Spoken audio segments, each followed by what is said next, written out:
kissed by you.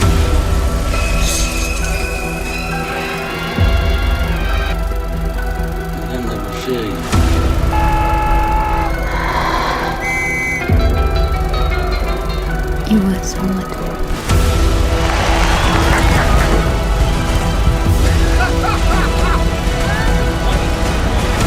Rolling and action.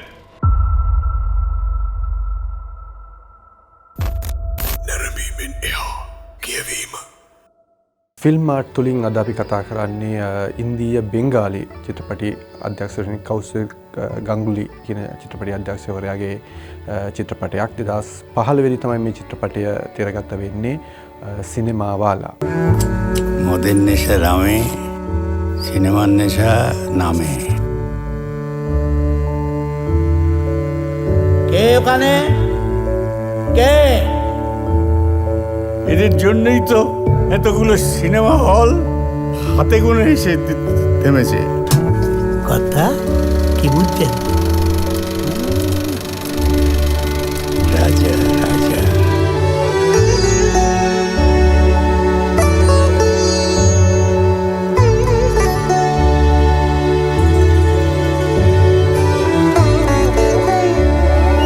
Nandan Nabina Priya Mitra Prachi star মালঞ্চ। এখনই তো একজনকে দরকার, স্বপ্নের মহানায়ক হিরো।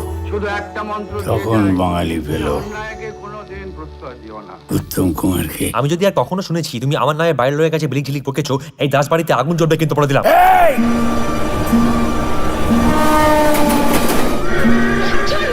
এটা সিনেমা, বিগ স্ক্রিন।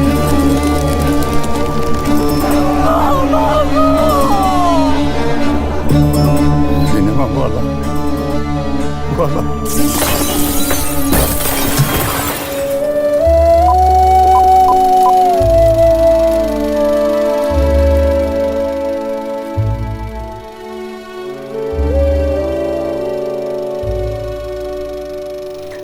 සිනමාවාලා චිත්‍රපටිය කියන්නේ සිංහල අර්ථය ගත්තොත් සිනමා කරුවා වගේ අදහසක් කියන්නේ. හැබැයි මේ සිනමා අධ්‍යක්ෂකවරයා කියන අදහස නෙවෙයි. ඒ තමයි සිනමා චිත්‍රපටයක් පෙන්වන කෙනා, ප්‍රදර්ශකයා. සිනමා චිත්‍රපටයක් ඒ කියන්නේ මිනිස්සු අතරට ගෙනියන කෙනා වගේ අදහසක් තමයි තියෙන්නේ. කොහොම වුණත් මෙම චිත්‍රපටියට 2015 යුනෙස්කෝ ෆෙලිනි අවෝඩ්ස් හම්බ වෙනවා කාස්ට් එකට. ඉතින් ඒකත් ඒ වගේම දේශීය වශයෙන් ඉන්දියානු සහ ජාත්‍යන්තර වශයෙන් යම් යම් මේ චිත්‍රපටය නෙමෙයි, ඔහුගේ චිත්‍රපට ගොඩක් ඔහු සම්මානීය චිත්‍රපට අධ්‍යක්ෂකවරයෙක් හැටියට විවිධ සම්මාන වලට පාත්‍ර වෙච්ච කෙනෙක්. මේ චිත්‍රපටය එක පැත්තකින් ඒ කියන්නේ බෙන්ගාලි සිනමාව, ඒ කියන්නේ අපි දැන් ලංකාවේ සිනමාව සම්බන්ධයෙන් කතා කරත් අපි කියනවානේ මේ සිනමාවේ ස්වර්ණමය යුගයක් ගැන. ඒ කියන්නේ අපි කියනවා නෙමෙයි, ඇත්තටම ලංකාවේ සිනමා ඉන්ඩස්ට්‍රිය ගැන අධ්‍යයනයක් කරපු ආචාර්ය ඩී.බී. නිහාසිංහ සිංහල සිනමාවේ ස්වර්ණමය යුගයේ බිඳ වැටීම කියෝයි 70 දශකයේ රාජ්‍ය අනුග්‍රහයත් එක්ක තිබුණු සිනමා කර්මාන්තයේ කඩාවැටීම ගැන ඔහු ඉතින් ලියලා තිබුණා. ඒ වගේම මේ ඒකට බොහෝ දෙනෙක් එහෙමම එකඟ ඒ කියන කාරණේ නෙමෙයි කිව්වේ. නමුත් එහෙම ස්වර්ණමය යුගයක් සම්බන්ධයෙන් මේ ඉමේජින් කරන එක, පරිකල්පනය කරන එකක් අපේ රටේ තියෙනවා වගේම බෙන්ගාලි සිනමාවෙත් තියෙනවා. ඒ කියන්නේ උදාහරණයක් විදිහට 1952 සිට 1980 ගණන් වගේ වෙනකම් ඒකේ මිනාර් සෙන්, රිද්දික් ගටක්, සත්‍යජිත් රායි වගේ කෙනෙක් නම් ලංකාවේ ගොඩක් ප්‍රසිද්ධයි. පාතායර් පංචයල් වගේ චිත්‍රපටි එක්ක. ඉතින් එහෙම ඉතිහාසයක් සහ යම්කිසි භූමිකාවක් තියෙන බෙන්ගාලි සිනමාව ඇතුලේ සිනමාවාලා කියන්නේ ඒ කියන්නේ මේක අර වෙනත් චිත්‍රපටිවල වගේ යම් විදිහට ආඛ්‍යාන කීපයක්, එහෙම නැත්නම් අර ඒ කියන්නේ අපි කියන්නේ අර මුලැමැදාග එක්ක තියෙන බොහොම සැහැල්ලු මේවා ඛණ්ඩණය වෙන බොහොම රැඩිකල් එහෙම චිත්‍රපටියක් නෙමෙයි. මේක ඉතාමත් සරල ඒක මානීය රේඛාවක ගමන් කරන, මුලක් මැදක් අගක් තියෙන, ඒ වගේම ස්ටෝරි ලයින් එකක් හොඳින් මේන්ටේන් වෙන. ඒ කියන්නේ කතාංගයක්, යම්කිසි ආඛ්‍යානයක් ඉතාමත් හොඳින් මුල සිට අග දක්වා නිරූපණය වෙන චිත්‍රපටයක්. හැබැයි ඇයි අපි මේ චිත්‍රපටය ගැන කතා කරන්න කියලා හිතුවොත්, ඒ කියන්නේ කතා කරොත් මේ මේ චිත්‍රපටය එක්ක මතු කරන එක මේ චිත්‍රපටි කතාවක් හැටියට තියෙන්නේ අර කියන සිනමා බාලා ඒ කියන්නේ සිනමා කරුවේ චිත්‍රපටි අධ්‍යයනවල නෙමෙයි ආයත් අවධාරණය කරනවා චිත්‍රපටි පෙන්වන ඒ කියන්නේ බොහොම පාරම්පරික සිනමා ශාලාවක් පවත්වාගෙන යන කරුවේ කෙනෙක් ප්‍රනාබ් එතකොට මේ ප්‍රනාබ් කියන මේ චරිතය හැබැයි කාලයත් එක්ක මේ සිනමා ඉන්ඩස්ට්‍රි එක ඇතුලේ ඔහු මේ අර්බුදයට යනවා. ඒ කියන්නේ ඔහුගේ ඉන්ඩස්ට්‍රි එක කඩා වැටෙනවා. ඒකට ඔහු ඒ නිසා එකත් එක්ක කරන්නේ පාරම්පරික උරුම වෙච්ච මාළු වෙළඳාම. නමුත් ඔහු අර පැරණි සිනමාවත් එක්ක තිබුණු රොමැන්ටික් සම්බන්ධය ඔහු දිගටම මේන්ටේන් කරනවා. ඒ නිසා පවුලේ අයගේ කතා බහකින් කියනවා නම් ඒ කියන්නේ මෙයා මාළු ලෑල්ලේ ඉඳලා 11 වගේ වෙනකොට එතනින් සිනමා ශාලාවට යනවා. ඊට පස්සේ චිත්‍රපටි ගැන කතා කරනවා. ඊට පස්සේ මත්පැන් පානය කරනවා. චිත්‍රපටි ගැන පරණ නළුවෝ ගැන ඒ සිදුවීම් ගැන කතා කරනවා. රෑ 10 11 වෙනකන් එතන ඉඳලා තමයි ගෙදර එන්නේ.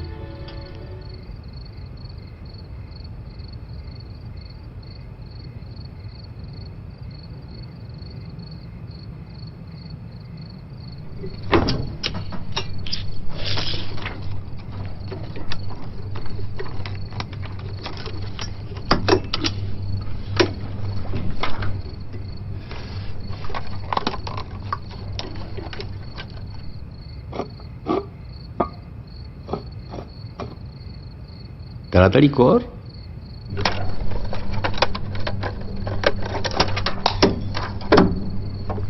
আপদ গেছে চালা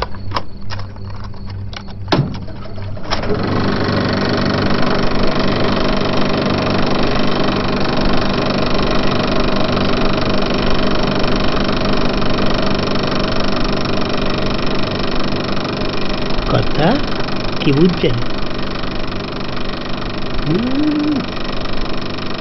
রাজা রাজা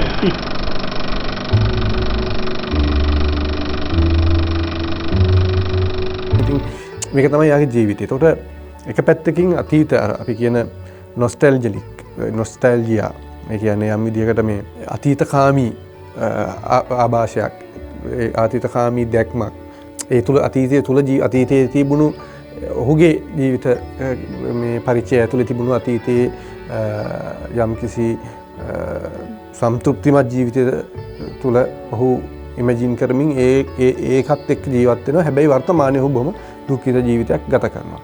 ඉතින් මේ සිනමා ඉන්ඩස්ට්‍රියේ කඩාවැටීමත් එක්ක ඔහුගේ පුතා එයා වෙනත් විදිහකට මේ කර්මාන්තයට ප්‍රවේශ වෙනවා. ඒ තමයි ඔහු එක්තරා විදිහකට නීති විරෝධී. ඒ කියන්නේ DVD ඒ වෙද්දී බෙන්ගාලයේ අනුමැතිය ලැබිලා නැහැ DVD පට පිටපත් කරන්න සහ විකුණන්න. නමුත් ඔහු නීති විරෝධී ලෙස කල්කටාවෙන් ගෙනහලා නීති විරෝධී ලෙස ගෙනෙමේ ගේන්නේ. නමුත් ඒ කියන්නේ බෙන්ගාලය තුල නීති විරෝධී මේක විකුණීම එතකොට ඔහු ඒක කරනවා. එතකොට මේකත් එක්ක පියයි පුතයි අතර දැවැන්ත ඝට්ටනයක් ඇති වෙනවා. ඝට්ටනයක් ඇති වෙලා මේ ඝට්ටනීම ප්‍රතිඵලයක් විදිහට ප්‍රනාබ් ඒ කියන්නේ ප්‍රධාන චරිතය ඒ වයෝවෘද්ධ පැරණි පරම්පරාවට අයිති සිනමා ශාලා හිමිකරුවා සහ ඔහුගේ සහායක තමයි මුලින්ම සීදෙවි හානි කරගන්නවා චිත්‍රපටි ශාලාව තුල ගිලවලා දාගෙන.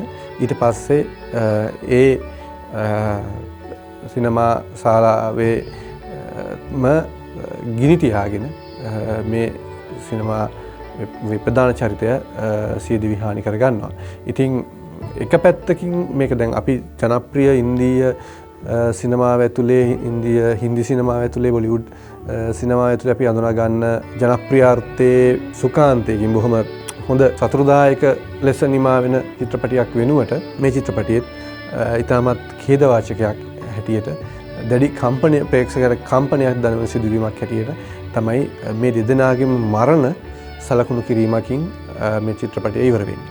ඉතින් චිත්‍රපටියේ දැන් මේ කියන්නේ එක පැත්තකින් මේ ප්‍රධාන චරිතයට මේ සිනමා ශාලාව පවත්වාගෙන යන සිනමා ශාලා හිමිකරුවාට මේක තවදුරටත් පවත්වාගෙන යන්න බැරිකම. එතකොට ඒක ඔහුට නඩත්තු වෙන්න බැරිකම, ආදායමක් නැතිකම වගේ ඒ කාරණා පස්සකින් තිබීදී අනිත් පැත්තෙන් නැගගෙන එන අලුත් පරම්පරාවේ නැගීගෙන අලුත් පරම්පරාවේ අවශ්‍යතා ආකල්ප උන්ගේ විනෝදායන මාධ්‍ය කොහොමද ශිෆ්ට් වෙන්නේ? ඒ කියන්නේ කොහොමද ඒ කියන්නේ මේ කාරණත් එක්ක බද්ධ වෙන්නේ කියන කාරණේ හඳුනා ගන්න පුළුවන් වෙනවා වගේම මේ සමස්තය කතාව ඇතුලේ අතුරු කතා කීපයකුත් තව තියෙනවා. මේ එක රේඛීයව මම අර කලින් කිව්වා වගේ ගලාන යන කතාව ඇතුලේ මුලැමැද අග සහිත දුක්ඛාන්තයක් උනත් අවසානයක් සලකුණු පැහැදිලි අවසානයක් සලකුණු ගන්න පුළුවන් මේ කතාව ඇතුලේ. ඒ තමයි මේ පියාගේ සහ පුතාගේ ඝට්ටණයට එහෙම ඒ දෙන්නා අතර තියෙන පියපුතු අරගලයට මැදිහත් වෙන ඒ වයෝවෘද්ධ මිනිසාගේ ලේලි එහෙම නැත්නම් ඒ පුතාගේ බිරිඳ. එතකොට මේ එයපත් වෙන අපහසුතාවයන් සහ ඒ ඝට්ටණය ඇය කොහොමද මේ දෙපාර්ශවය අතර අර අපි කියන්නේ ගිරේට අහුන පුවක් ගෙඩිය කියලා. එතකොට ඒ වගේ එයා මුහුණ දෙන අරගලය එයා කොහොමද මේ ප්‍රශ්නට මුහුණ දෙන්නේ කියන කාරණා. ඒතර අනිත් පැත්තෙන් බෙන්ගාලයේ තියෙන සමාජ දේශපාලනික කතිකාව කොහොමද මේ නව තත්ත්වයන් සහ සමකාලීන සමාජ දේශපාලන තත්ත්වයන් එක්ක බද්ධ වෙන්නේ කියන කාරණේ. ඒතර මෙන්න මේ කාරණාවලට අදාළ අතුරු කතා සාමාන්‍යයෙන් ගලාගෙන යන කතාව එහෙම තිබියේදී ඒ එකිනෙක එක්ක සහසම්බන්ධ වෙන අතුරු කතා ගොඩකුත් මේ චිත්‍රපටය ඇතුලේ තියෙනවා.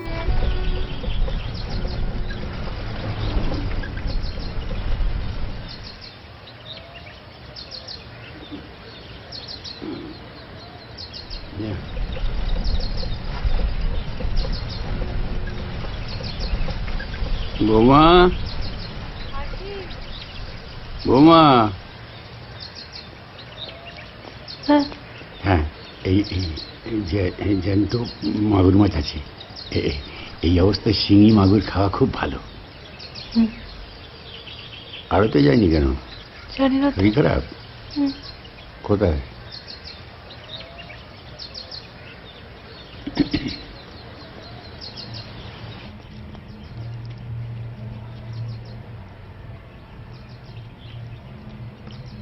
আড়তে যাওয়া হয়নি কেন? যাবো না আর। তো সেটা জানাবার বা একটা নোটিশ দেওয়ার প্রয়োজন নেই? না, বাপের কর্মচারী তো ওইটুকু ছাড় আছে। বেয়াদেবের মতো উত্তর দিও না। পরিবারের এতদিনকার একটা আড়ত, সেখানে ইচ্ছে হলে যাবে না, ইয়ার কি হচ্ছে? হ্যাঁ হচ্ছে হয়তো, বললাম তো যাবো না। ক্ষমতা থাকলে মাশাআল্লাহ, না হলে আমার চলবে।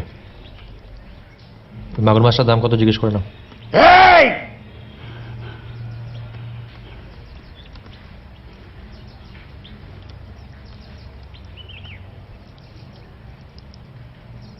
মাছওয়ালা?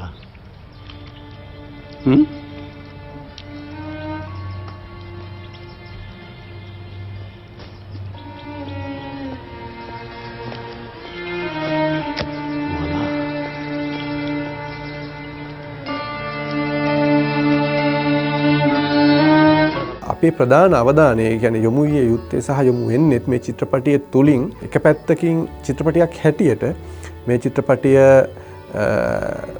යම් විදිහකට ඒ කියන්නේ සිනමාව තියෙන්නේ පණිවිඩ දෙන්න නෙමෙයි.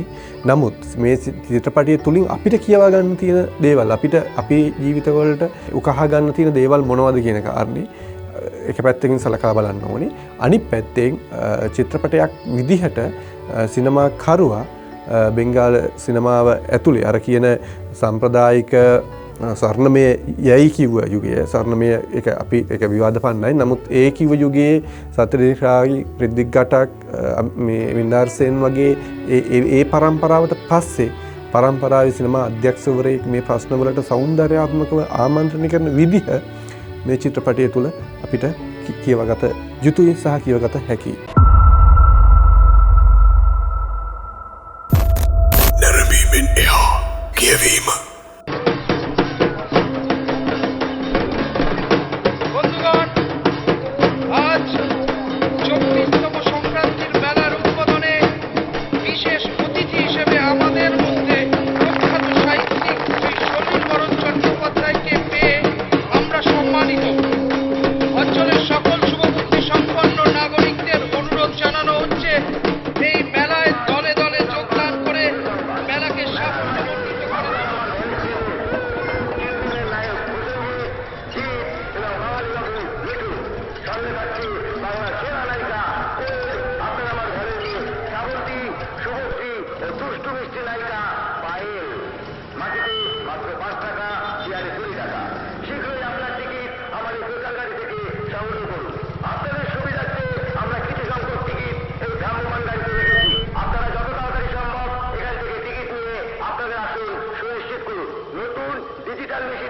ঝকঝকে ছবি দেখুন, সঙ্গে মডেল সাউন্ড সিস্টেমে মন মাতানো গান, হাতে গরম নতুন টিভি নিয়ে মেলা প্রাঙ্গণে জমজমাট সিনেমা।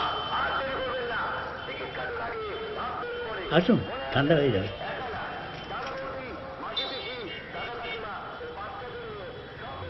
සිනමාවාලා චිත්‍රපටය ඇතුළේ කතා කරන්න පුළුවන් මානයන් මේ චිත්‍රපටය කියවා ගැනීමට ප්‍රවේශ විය හැකි දොරටු කීපයක් අඳුනගන්න පුළුවන්. දැන් උදාහරණයක් විදිහට සංවර්ධනය පිළිබඳ කතිකාව. ඒ කියන්නේ ඒකේ තියෙන සීමාකම්. දැන් මේ දිනවල විමුක්ති ජයසුන්දරගේ චත්‍රක් චිත්‍රපටය තිරගත වෙනවා. ඇත්තටම මේ චිත්‍රපටයත් තුලත් මේ සංවර්ධනයේ මානය පිළිබඳ තියෙන අදහස වෙන විදිහකට කතා වෙනවා. කොහොම නමුත් අපි දැන් මේ සාකච්ඡා කරමින් හිටපු සිනමාවාලා ඇතුලේ මේ ප්‍රනාප්ට මේ සිනමා ශාලා හිමිකරුට එක අවස්ථාවක සුදෝෂු කියලා ඒ ප්‍රදේශයේ ප්‍රාදේශීය දේශපාලඥයා ඔබ දන්නවා මේ ඉන්දියාවේ පංචායත් කියලා බොහොම කුඩා පරිපාලන ඒකකයක් තියෙනවා. ඒකේ සභාපතිවරේ තෝරාපත් කර ගන්නවා. ඉතින් ඒ මැතිවරණයට ඉදිරිපත් වෙන්න කියලා ප්‍රනාප්ට යෝජනා කරනවා.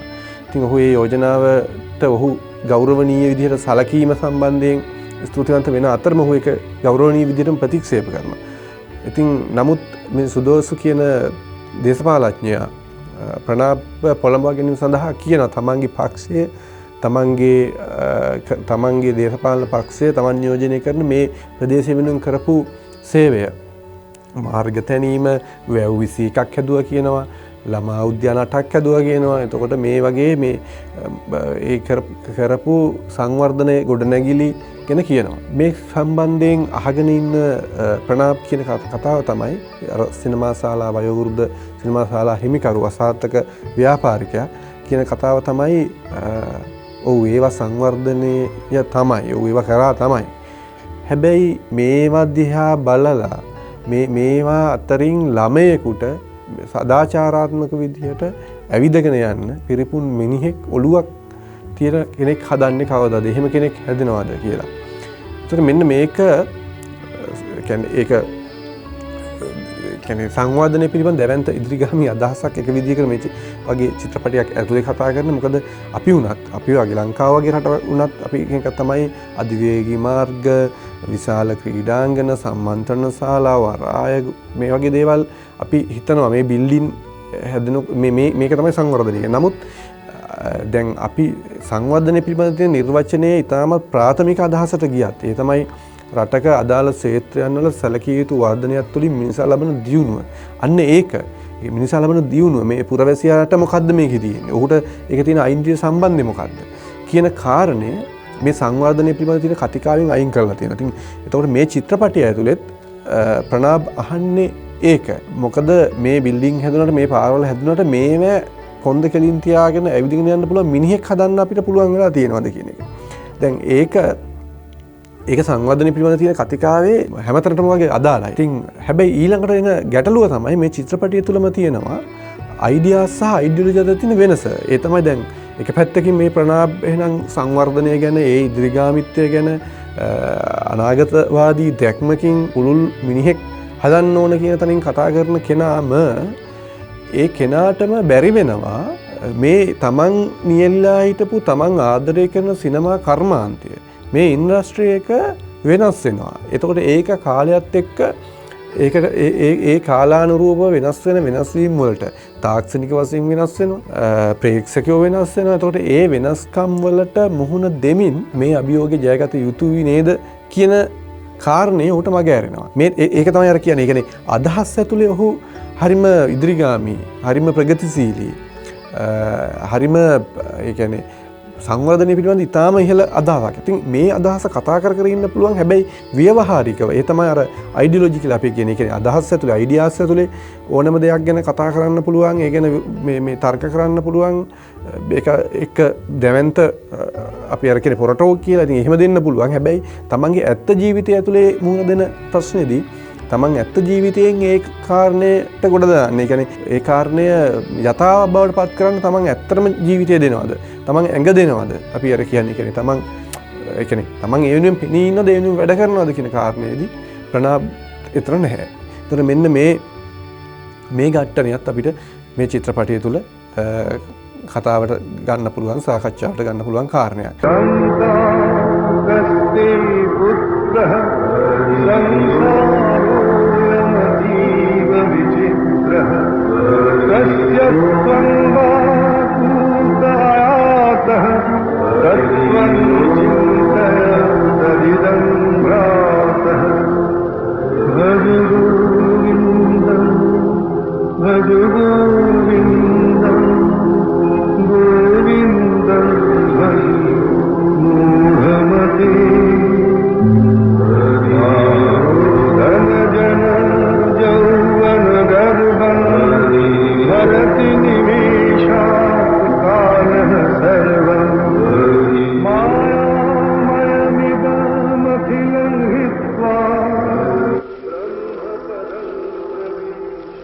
এবার মেলায় එක පැත්තකින් ඒ කියන්නේ අපි හැමෝම කියන එකක් තමයි මේ යුගයේ ඒ කියන්නේ මේකත් එක්ක මතුවෙන සාකච්ඡාවට ගත යුතු සහ ඒ කියන්නේ කාලෝචිතම කාරණේ තමයි සිනමා කර්මාන්තෙට මොකද වෙලා තියෙන්නේ. ඒ කියන්නේ දැන් ඉස්සර වගේ චිත්‍රපට බලන්න මිනිස්සු එන්නේ නැහැ. හැබැයි මේකෙන් අදහස් වෙන්නේ නැහැ සිනමාව කඩා වැටිලා කියලා. මොකද ඒ වෙළඳපොළ එහෙම නැත්නම් ඒ ප්‍රේක්ෂකයා සිනමාවෙන් අයින් වෙනවා නෙමෙයි. ඒ ඉතිමුණු ඉඩ පරිමාව වෙනත් තැනකට shift වෙලා තියෙනවා. වෙනත් තැනකට transform වෙලා තියෙනවා. ඒ ආකෘතිය වෙනස් වෙලා තියෙනවා. ඒ තමයි තම දැන් ඒ කියන්නේ home theaters ඇවිල්ලා තියෙනවා. තමන්ගේ laptop එකේ අතේ තියෙන smartphone එකේ චිත්‍රපටි බලන තැනට ඇවිල්ලා තියෙනවා. එවැනි චිත්‍රපටි කර්මාන්තයක් වෙනුවෙන්ම චිත්‍රපට නිෂ්පාදනය කරන චිත්‍රපට නිෂ්පාදකයෝ ලෝකෙත් තියෙනවා, ලංකාවෙත් තියෙනවා, පිටකොටුවෙත් අපිට ලංකාවේ අත්දකින්න පුළුවන් ඒ DVD මාකට් එකට විතරක් කරන ප්‍රොඩක්ට් වෙන. ඉතින් මේ ඉන්ඩස්ට්‍රි මේ තත්ත්වයන් අපි අවබෝධ කරගන්න ඕනේ. එතකොට එක පැත්තකින් මේ චිත්‍රපටිය ඇතුළෙත් මේ ගැට්ටණයට මුහුණ දෙන්න බැරිකම, මේක අඳුනා ගන්න බැරිකම, මේකට උත්තරයක් නැතිකම. අතර මේ උත්තරය නිවැරදිව හඳුනා ගැනීම සහ අර්ථ දක්වා නොගැනීම සහ ඒ වෙනුවෙන් වැඩ නොකිරීම කියන කාරණේට ඒකත් එක්ක අර කාලයත් එක්ක ඉස්සරහට එන්න බැරි අය කාලයත් එක්කම වෙනසී යනවා කියලා සාමාන්‍යයෙන් කියන කාරණේ වගේම මේ චිත්‍රපටයේ මේ ප්‍රධාන චරිතයට සිද්ධ වෙන්නේ එක පැත්තකින් ඔහු තමන්ගේ පුතා එක්ක දැවැන්ත ගැටුමක් හදාගෙන තියෙනවා. හැබැයි ඔහු ඒ කියන්නේ දැන් අපිට කියන්න බෑ ඒක ඔහුගේ පුද්ගලික කාරණයක් කියලා. ඔහුට ජය ගන්න බැරි වෙච්ච සීමාව. මොකද මේකෙදි අනිත් පැත්තෙන් පුතා උත්සාහ කරන්නේත් නැහැ තාත්තව දිනවා ගන්න. ඒ කියන්නේ තාත්තට තේරෙන භාෂාවකින් මේ කාරණේ පැහැදිලි කරලා මේ කර්මාන්තය ඉදිරියට ගෙනන් යන්න ඕන කියන එකේදී එයත් නැහැ. ඉතින් ඒ නිසා මේ ගැට්ටණයත් එක්ක එක පැත්තකින් අර සම්පූර්ණ සිනමා කර්මාන්තයත් එක්ක තියෙන ජාතික ප්‍රශ්නයක්, මේ පුංචි පවුලක් ඇතුලේ වෙන ගැට්ටණයක්, ඛේදවාචකයක්, මානසික කතන්දරයක් හැටියට ලඝු වෙලා තියෙනවා. අනිත් පැත්තෙන් ඒ ප්‍රශ්නෙට වෙන විදිහක උත්තරයක් නිර්මාණය වෙලා තියෙනවා. උදාහරණයක් විදිහට දැන් චිත්‍රපටි කතාව හැටියට ගත්තාම මේ සිනමා කරුවාගේම පුත්‍රයා කල්කටාවට ගිහිල්ලා අර DVD අරගෙන ඇවිල්ලා නීති විරෝධී තමයි. හැබැයි ඔහු ඒක කරනවා.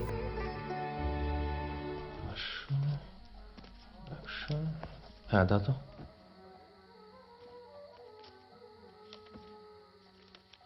এদের সবে শুরু মৌ। আসুন কি বলছিল জানো? বলছিল বাচ্চাটাই হচ্ছে লাকি। দেখো যেদিনকে খবরটা পেলাম সেদিনকেই না লক করে রাখো তো এগুলো সব সাবধানে। বলছি বাবা এখনো ফেরেনি, প্রায় 11টা বাজতে চললো। তুমি একবার একটু এগিয়ে গিয়ে দেখবে নাকি? না হরি তো আছে অবশ্য। গিলছে আজকে হরিতা মাঠে এসেছিল ভিড় দেখতে। বাপের কর্মচারী স্বাধীন হয়ে যাচ্ছে সে দুঃখে দুটো এক্সট্রা খাবে না? এত দেমাক, খাবার ফিরিয়ে দেয়। তুমিও ফালতু মাগুর মাছের দামের কথা কেন বলতে গেলে? বেশ করেছে। রাগলে তোমরা বাপ বেটায় কখন যে কি বলো না। না এগুলো রেখে দাও তো লকারে।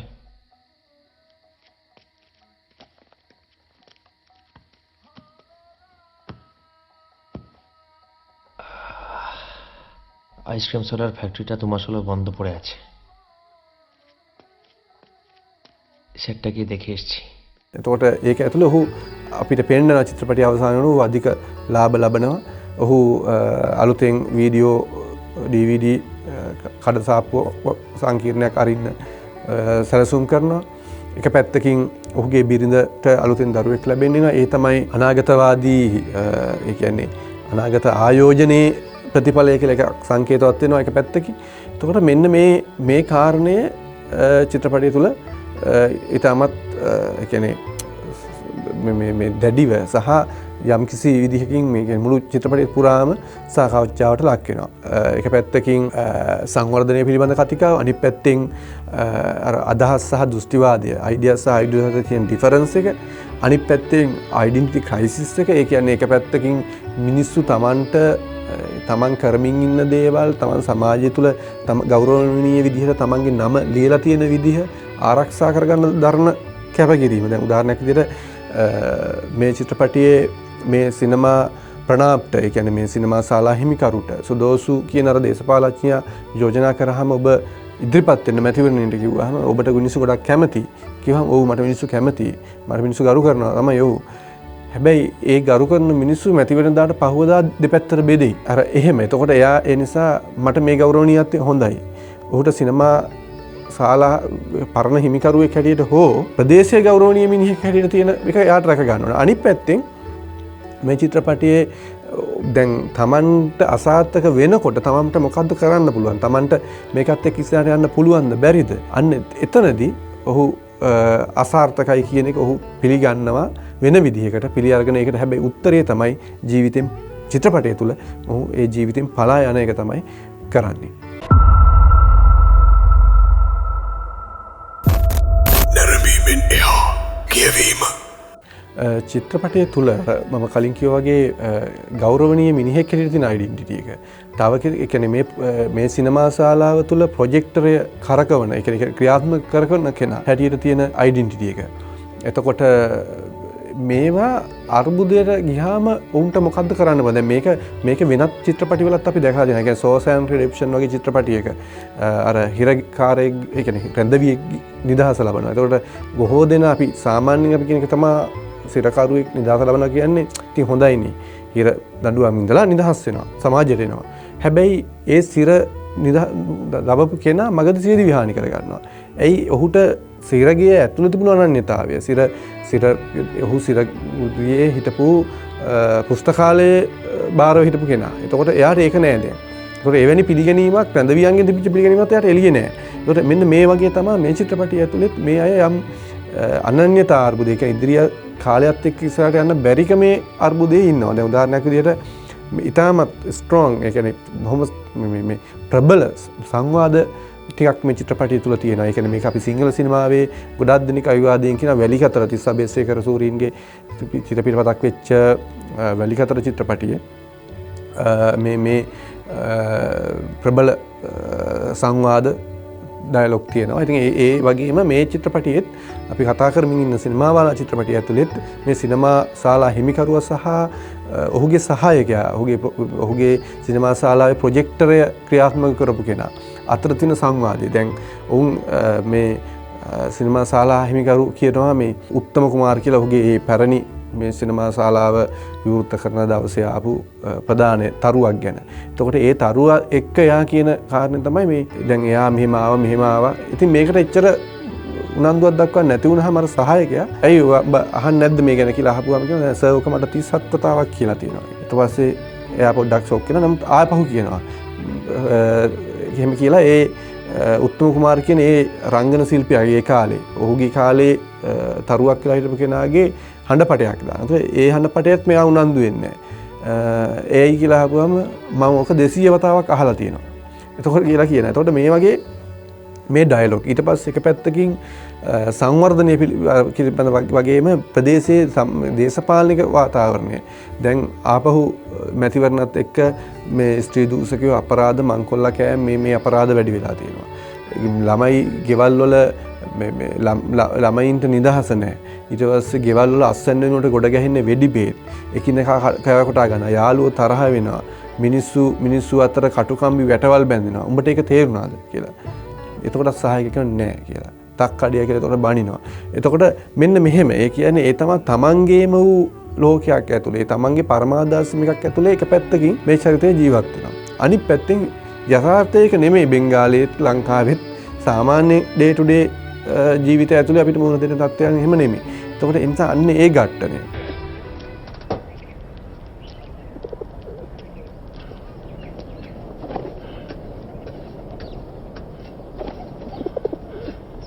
হরি ফিরে যাবি না? কাল অনেক রাত্রে নবীনবাবু ফোন করেছিলেন, বলেছেন ভোর ভোর তুলে নিয়ে যাবেন, যে কোনো সময় গাড়ি আসবে। চালিয়ে চেক করে নিয়েছি, চ্যাম্পিয়ন আছে।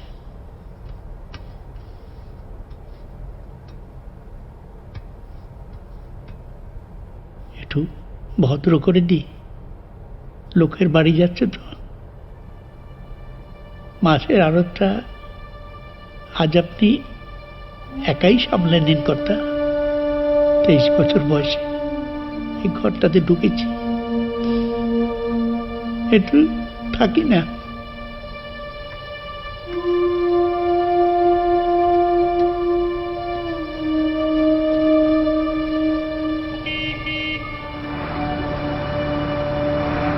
ওই গাড়ি এসে গেছে।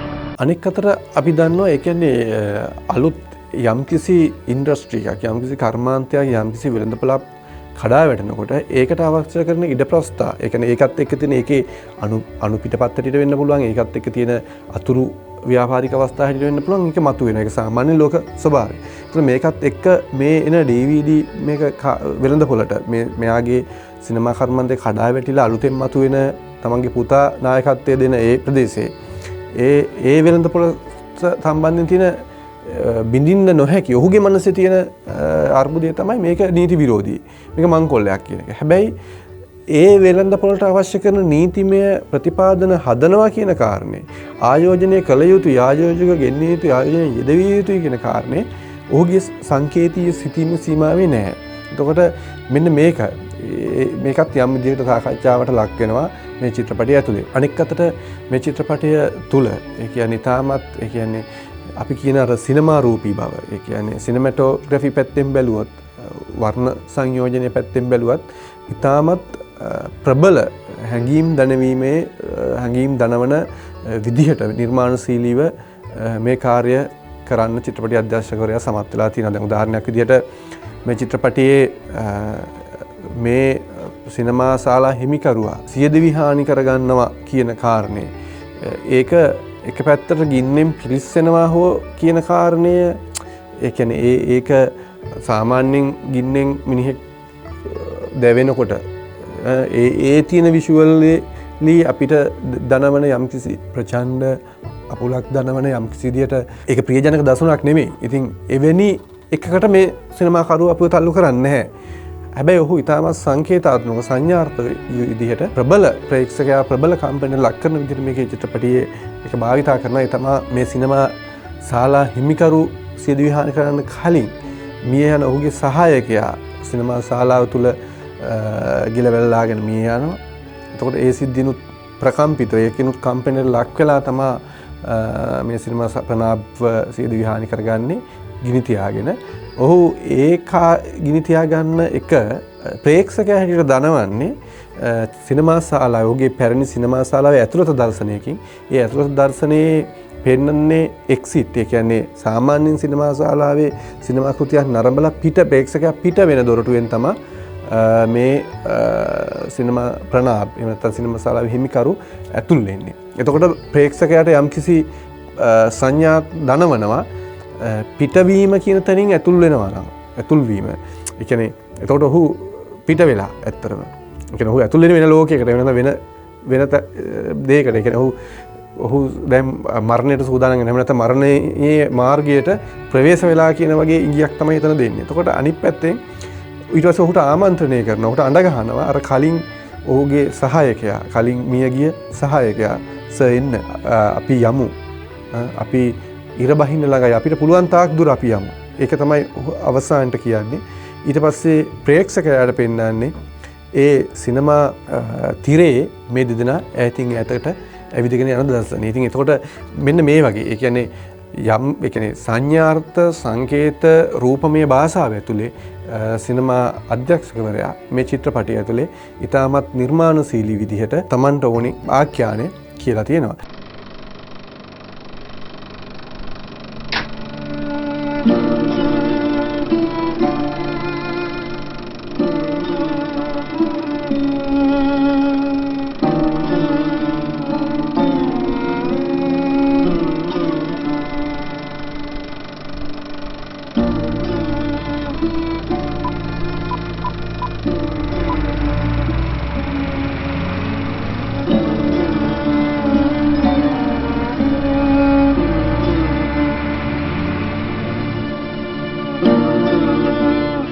සිනමා ශාලා හිමිකරුවා සහ ඒ සහායකයා අතර ඇතිවන සංවාදයක තැනකදී උත්තම කුමාර් කියන එයාගේ පරමාදර්ශී චරිතය ගැන කතා කරලා ඔහුගේ හඬපටේ මම යනවා ඉහළටම කියලා ඒ තුන් පාරක් එකම ඒ කියන්නේ ඒ ඔහුගේ අධිෂ්ඨානශීලී වචනය තුන් පාරක් කියනවා ඒ හඬපටය ඇතුලේ.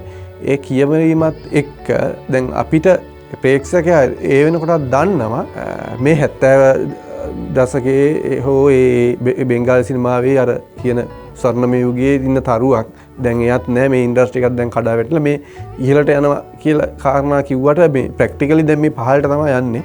ප්‍රැක්ටිකලි ප්‍රායෝගික වශයෙන් ඇත්තටම මේ බංකොලොත් වෙන්නේ මේක බොරුවක් එදිනෙදා යථාර්ථය හරි කටුකයි කියන එක ප්‍රේක්ෂකයා දැනටමත් දන්නවා. ඒතකොට මෙන්න මේ හින්දාම මේක අධ්‍යක්ෂකවරයා මේ අවස්ථාව ඊළඟට ඡේදනය කරන්නේ ඒ දර්ශනය ඒ රූපරාමුව කට් කරන්නේ ඡේදනය කරන්නේ අඳුරු රූපයකට නිල් පාට එළියක් එක්ක ඒ තමා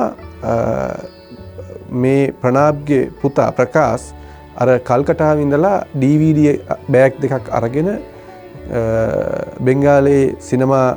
බෙන්ගාලේ දුම්රිය ස්ථානයෙන් බැහැලා හිමින් ඇවිදගෙන එන දර්ශනය. එතකොට ඊටමත් ඒ කියන්නේ එක පැත්තකින් අර මේ අඳුරු ඒ කියන්නේ මේ ඉහළට යනවායයි කියන අදිස්ථානශීලී පණිවිඩය දෙනවා 70 දශකයේ කෙනෙක්. එතකොට ඒකත් එක්ක කරන ඡේදනය ඒ රූපේ ඡේදනය වෙනකොට වෙන්නේ අර අලුත් පරම්පරාවේ ප්‍රකාශ DVD අරගෙන එන දර්ශනය. ඒතකොට ඒක අඳුරු එක නිල් පාට නියෝන් එලියක් වගේ එහෙම දර්ශනයක්. ඒතකොට ඒ තමයි අලුත් යුගයක අලුත් ඉන්ඩස්ට්‍රි එක ආරම්භය. ඒක අර වචන ගොඩකින් කියනවා වෙනුවට ඊටම සංඥාර්ථවේදීව සංකේතාත්මකව ඒක පාවිච්චි කරන්න අධ්‍යක්ෂකවරයා සමත් වෙලා තියෙනවා. නැරඹීමෙන් එහා කියවීම. මේ චිත්‍රපටය ඇතුළේ අර මම කිව්වා වගේම ඊටම ප්‍රබලම සංඥාර්ථවේදීව යම් දැනවීමක් කරන ප්‍රේක්ෂකයක් ඉතාමත් ප්‍රබල විදිහට කම්පැනිට පත් කරන අනික් අවස්ථාව තමයි සිනමා ශාලා හිමිකරුගේ සහායකයා. හරි.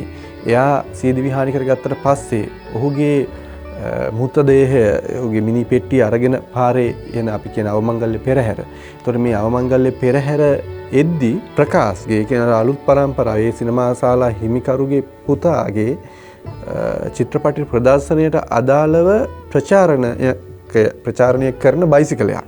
කියන්නේ ඒ කියන්නේ ප්‍රචාරක රථ වෑන් රථ හෝ මොනවා නෙමෙයි බයිසිකලයක්. හැබැයි කුඩා ස්පීකර් සවි කරගපු. එතකොට ඒ ප්‍රචාරණ බයිසිකලයයි මේ අවමංගල්‍ය පෙරහැරයි එකිනෙකට මුණ ගැහෙනවා. එතකොට මෙන්න මේකත් සංකේතීය වශයෙන් ඉතාමත් ප්‍රබල පණිවිඩයක් දනවන යුග දෙකක පරම්පරා දෙකක ගැටුමක් ඉන්ඩස්ට්‍රි දෙකක මුණ ගැසීම සිනමා කර්මාන්තය ඇතුළෙත් බෙන්ගාලි ඉතිහාසය ඇතුළෙත් යම් විදිහකට තීරණාත්මක තැනක්.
කාරණය තමයි මේ චිත්‍රපටයේ සංගීතයත් ඉතාමත් ප්‍රබල විදිහට බොහොම මේ කියන කාරණා ඉතාමත් ප්‍රබල විදිහට දනවන්න පසුබිම් සංගීතය ඉවහල් වෙලා තියෙනවා. මේ චිත්‍රපටයේ දැන් අපි කතා කරන මේ මුළු එක අපි සාමාන්‍යයෙන් දකින්න එක තමයි එක පැත්තේ මේ ඛේදවාචකයක්. ඔව් සියදිවි හානි කර ගැනීමකින් තමයි ඉවර වෙන්නේ දැවැන්ත ඛේදවාචකයේ. හැබැයි මේක ඇතුලේ මානවීය මානුෂීය කෑලි ටිකක් ඒ කියන්නේ ගෙන එන. එහෙනම් ඒකෙන් හිතන්න පොළඹවන කාරණා ටිකුත් තියෙනවා. එකක් තමයි දැන් මේ අසාර්ථක වූ ව්‍යාපාරිකයා සිනමා ප්‍රනාම් අසාර්ථක වූ පියා ඒ කියන්නේ පියා භූමිකාව හැටියට එයා අසාර්ථකයි. මොකද එයා කියන එක පැත්තකින් මට සිනමාවක් නැහැ, මට පවුලක් නැහැ, හරි උඹ ගොළු වෙලා ඉන්න එපා, උඹට ප්‍රොජෙක්ටරේ කරකවන්න පුළුවන් සිනමා කෘති දැන් හැදෙන්නේ. එහෙම දැඩි කලකිරීමකින් තමන්ගේ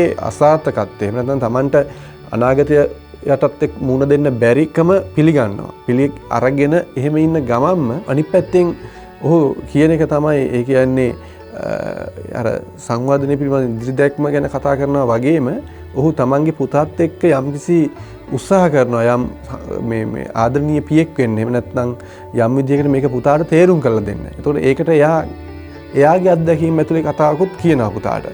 ඒ කියන්නේ නමුත් ඒක පුතා යටි නිසංවේදී නැහැ. නමුත් අපිට ප්‍රේක්ෂකයා හැටියට මේ අවස්ථා දෙක මුණ ගැස්වීම ඇතුලේ මම හිතනවා මම යෝජනා කරනවා අධ්‍යක්ෂකවරයා උත්සාහ කරන්නේ යම්කිසි විදිහකට මේ චරිතවල තියෙන අර ඒකමානීය බව වෙනුවට ඒ චරිතවල තියෙන සංකීර්ණත්වය අනිත් මානයන් ගැන යම්කිසි ඉඟියක් ලබා දෙන්න. උදාහරණයක් විදිහට මේ ඒ තාත්තා හැටියට ඒ භූමිකාව හැටියට ඒ පුතාට එක තැනකදී කියනවා මට මගේ තාත්තා මාළු ඒ කියන්නේ අර මං කියවගේ මාළු බිස්නස් එක කරනකොට එතකොට එයාට තේරුම් ගන්න දෙන්න ඕන වුණා මේ සිනමාව කියන්නේ එක වෙන ඉන්ඩස්ට්‍රි එකක් කියලා. ඒකට මම එයාට ඒක තේරුම් කරලා දෙන්න උත්සාහ කරේ මෙහෙමයි මේ මාළු අල්ලන එක එහෙම නැත්නම් මාළු අල්ලලා මාළු ගෙනහැලා මිනිසුන්ට මාළු විකුණන එක එයින් මිනිසුන්ට යම්කිසි ප්‍රතිලාභයක් පෝෂණයක් හරි එහෙම ලැබෙන එකක්.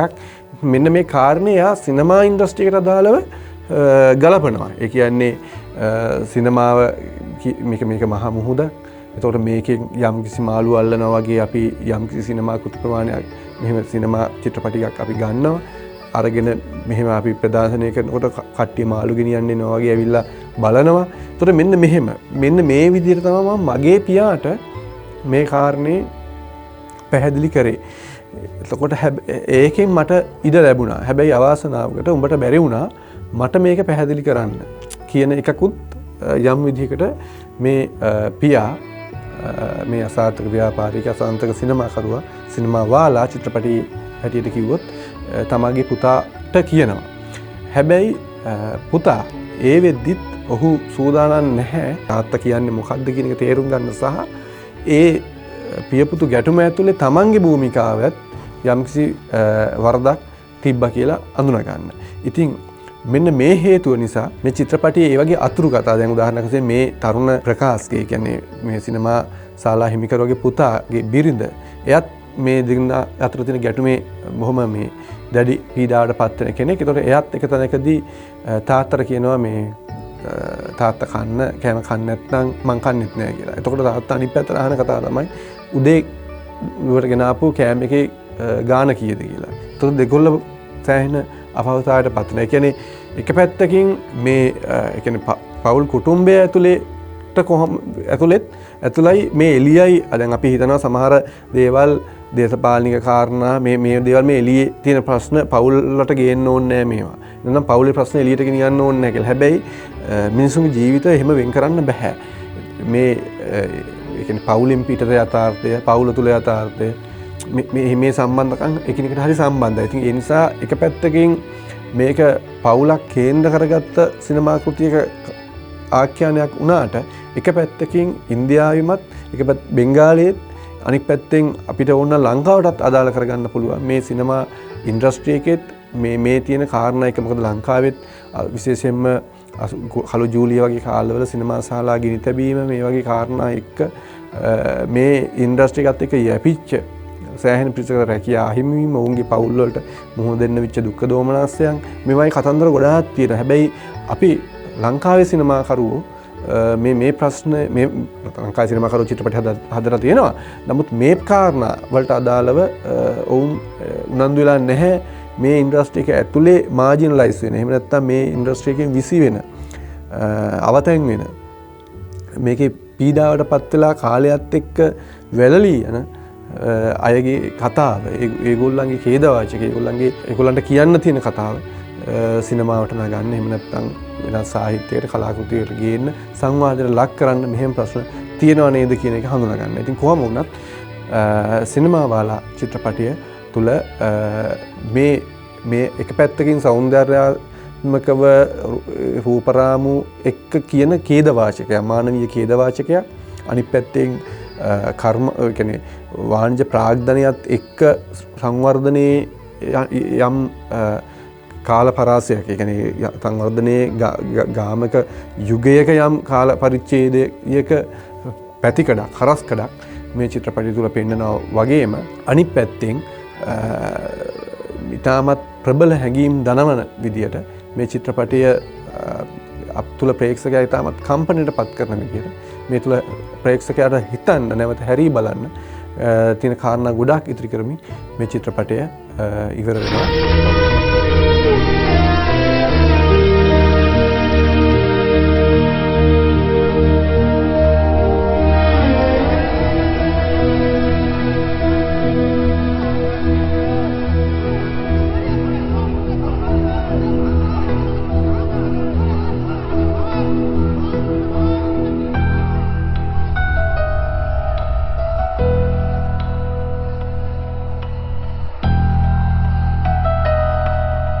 এদিক ওদিক দেখছেনটা কি? এদিকে এদিকে আসুন, আসুন, শিগগিরই আসুন। অত ভাবছেন কি কথা? ওরা গেট ভেঙে ফেলবে তো। কানু হাউসফুল বোর্ড লাগিয়ে দিয়েছে, তবু শালারা কথা শুনছে না। চলে আসুন, জলদি আসুন।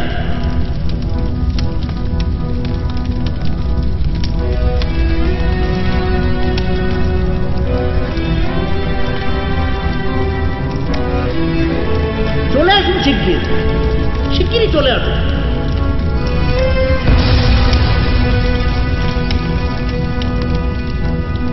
চলে আসুন, চলে আসুন, আসুন।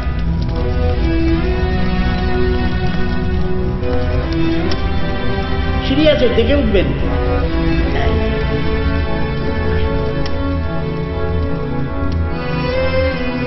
আসুন, আসুন।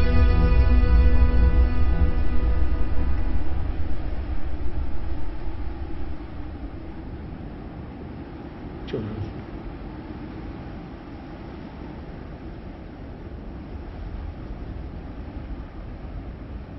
আলো পড়ে আসছে কথা, চলুন যতদূর যাওয়া যায়।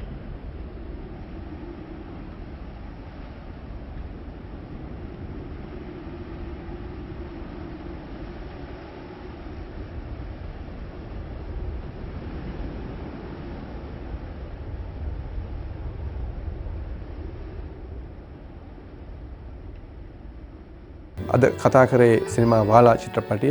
ඉදිරියටත් අපි ලෝක සිනමාවේ, දේශීය සිනමාවේ, රටේ ලෝකයේ තැන් තැන්වල අහුමුළුවල විසිරිච්ච සිනමා කෘති, ඒවාගේ තියෙන වින්දනීය අපේ ජීවිතවලට උකහාගත හැකි පාඩම්, ඒවායේ තියෙන විඳවිය හැකි තැන්, ඒ වගේ රසමුසු තැන්, ඒ සියලු දේවල් පිළිබඳ ආයෙත් දවසක සිනමා කෘතිය තුළින් කතා කරමු.